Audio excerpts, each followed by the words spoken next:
Matthew Hurtt, a Grassroots political analyst, is joining us here in studio.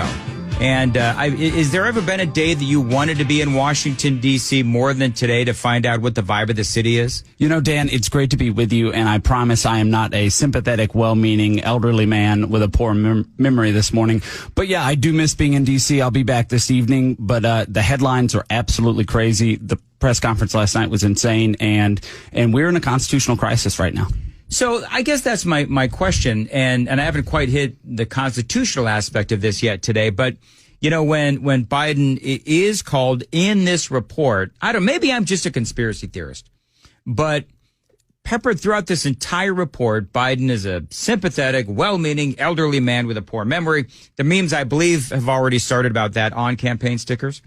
But then this was in a special counsel report, and then they allowed Joe Biden to go out and they allow him to basically take this story and blow it up into a much bigger issue. John, I need some audio here if I could. This is part of what happened last night.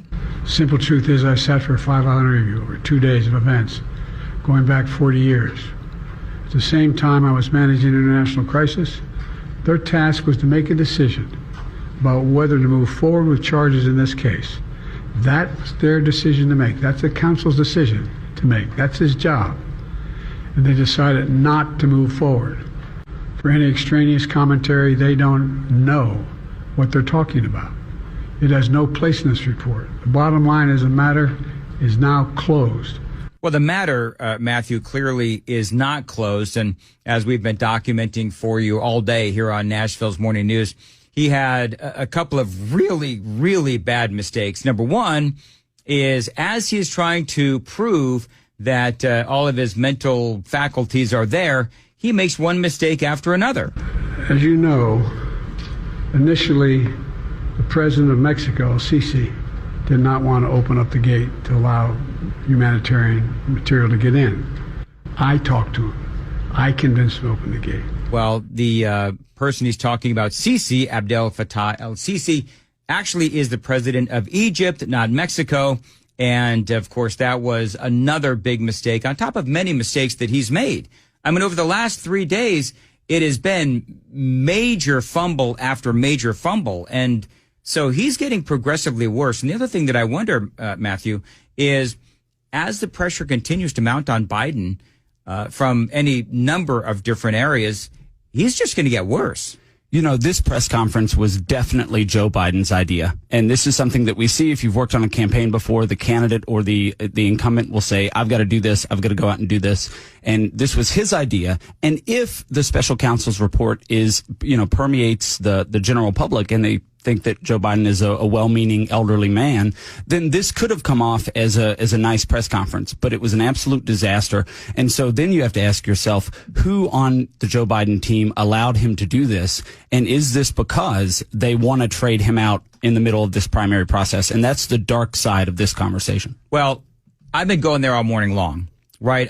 I feel like there are dark forces, dark corners within the Democrat Party who they're looking at the polling. We just had that polling from NBC that showed that Donald Trump was 5 percentage points ahead of Joe Biden. Competency, mental acuity. I mean, Trump was ahead of Biden on everything. And so I do believe that there's dark forces within Washington, D.C. who want this guy out. They didn't just, mention this in one sentence about his memory loss. I mean, this was peppered throughout 300 plus pages. So to me, what Robert Hurtt did, this special counsel report, is it feels like this was intentional. They were intentionally sounding an alarm without trying to make it seem like they were sounding an alarm. And on the other side, for Republicans and for Donald Trump in particular, you now get to use this legal document, this special counsel report in campaign messages, in the communication to activists, and even to those folks in the middle who aren't tuning in yet, but by summer, they're going to say, what is going on? If the Democrats don't do something, this is going to cause a real conundrum for voters who are genuinely undecided, and there are still tens of thousands or even millions of those voters. All right, and here's one more issue that the president had last night. This was where he had forgotten where his son Beau had received this rosary that the president says he wears on his wrist every single day. I know there's some attention paid to some language in the report about my recollection of events. There's even reference that I don't remember when my son died. How in the hell dare he raise that? Frankly, when I was asked the question, I thought to myself, it wasn't any of their damn business. Let me tell you something. Some of you have commented, I wear since the day he died, every single day, the rosary he got from Our Lady of... Was it just me, or when he couldn't remember Our Lady of, that moment seemed to hang? Like, that moment just seemed to hang there for, I don't know, it seemed many seconds. And it was just like an oh crap moment for the president. As was said earlier in this program, I bet there are many listeners who are tuning in who've dealt with family who have Alzheimer's and dementia and memory issues. And this is a heartbreaking thing for anybody to have to deal with. But to see it on the world stage, particularly after the Putin interview with Tucker Carlson last night, where you see a guy who can dig into 1,000 years of Russian history, and we don't have that capacity as a world leader as Joe Biden, it really raises questions. But it's a deeply personal thing for a lot of Americans who have dealt with this personally in their own families.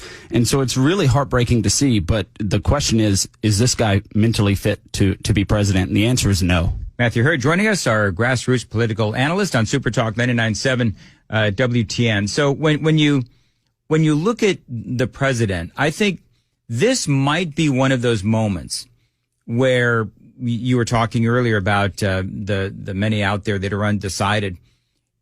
Millions of Americans have been impacted by family members who have Alzheimer's. And so even Democrats, even your average Democrat that, folks work with or whatever, when they see something like that, they may have sympathy for Joe Biden. But I think this also might be a wake-up call because, Matthew, as you know, Republicans have been sounding the alarm on Joe Biden's mental acuities for years. Yeah, and it's something that, again, Democrats, Republicans, independents, and the people who aren't tuning in yet are thinking about. And you can say, Joe Biden, and some might say, I wouldn't, but Joe Biden has done a fine job as president. He's passed some policies, whatever you might say if you're in the middle of the road or you're even a Democrat. But you can't honestly say that after seeing what happened last night and what will continue to happen and what has happened for the last several years, that this gentleman should be, holding the nuclear football or holding on to state secrets in a way that is meaningful in this office. Matthew Hurtt is joining us, and our Grassroots political analyst. Matthew, when we talk about Biden and we talk about the options of the Democrats, I mean, I do, in case people have been listening all morning long, I do think that there is some sort of a movement out there to rid the Democrat Party of Joe Biden and move in somebody else. And that somebody else could be Michelle Obama. I know everybody keeps telling me she hated Washington, D.C. I believe that this is all part of the plan, that she wants to be seen as the savior of the Democrat Party. And so part of being a savior is being able to say, boy, I really don't want to do this, but I will for the good of the free world. I tend to agree that Michelle Obama did hate Washington, and we are late in the game for the delegate game. As somebody who's been a two-time delegate for the Republican National Convention in 2012 and 2016, those rules are set months and months and months ago. They select their delegate candidates, last year and early this year, and the process has started. The only way, in my view, that you could change your horse in the middle of this nomination contest is to release delegates at their convention this summer in Chicago.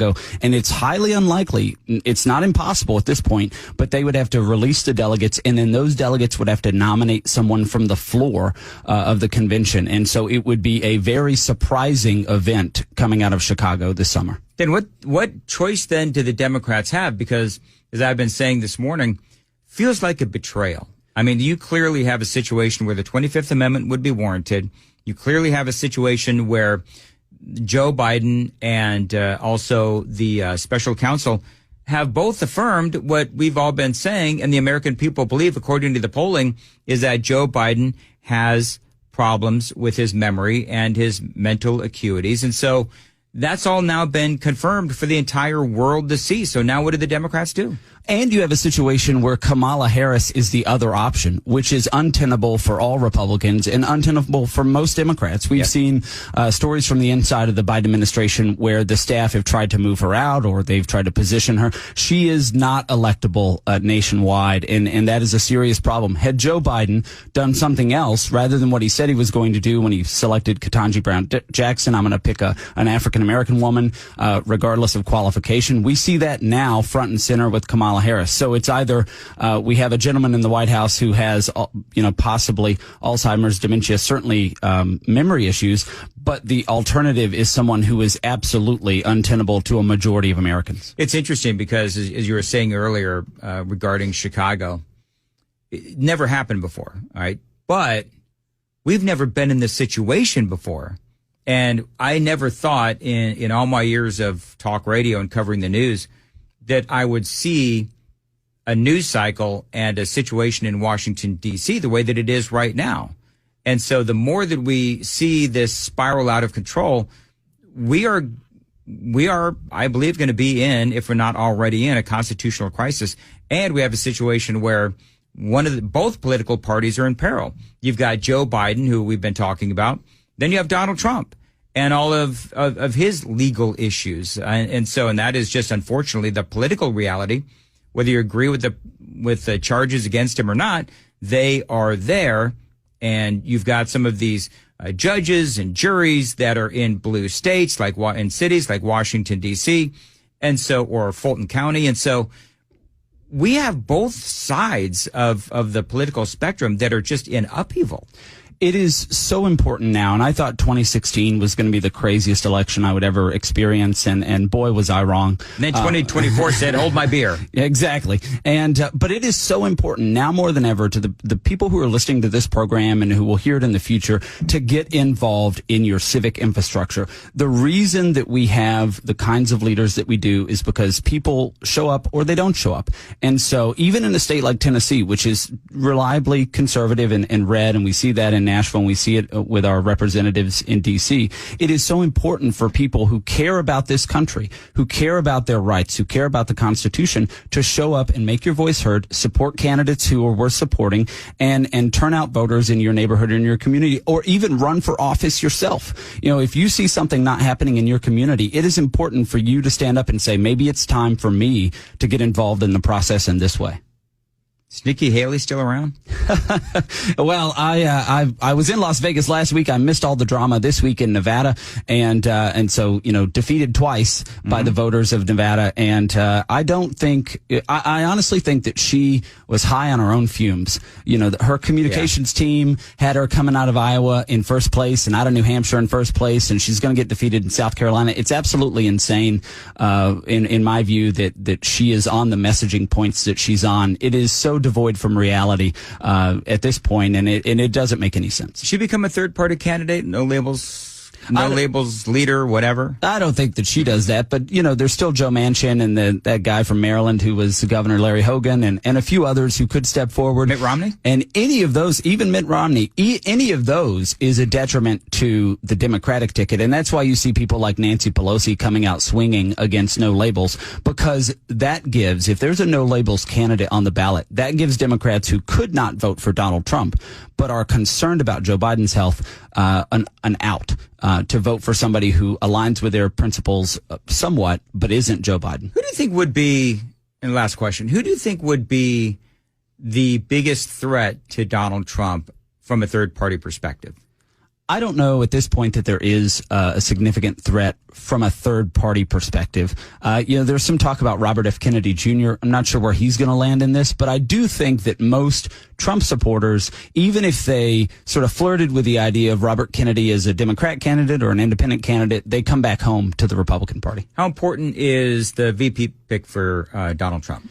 I have said on this program a number of times and will continue to say Donald Trump needs a moderating force, and not on principle, but somebody who comes out and sounds calm and measured. I think that he did an excellent job in 2016 with Mike Pence in that regard, and we could disagree about a number of other elements of that. But I think that Donald Trump needs to pick someone who will be the yin to his yang, if that's what we're going to talk about this morning. Smooth the edges. Yes, right? and that make the ticket a little more tenable to those suburban women voters who are kind of scared about mean tweets. You worried about, because you look at the polling, and it does show that suburban women don't like Trump. How does he reach those people?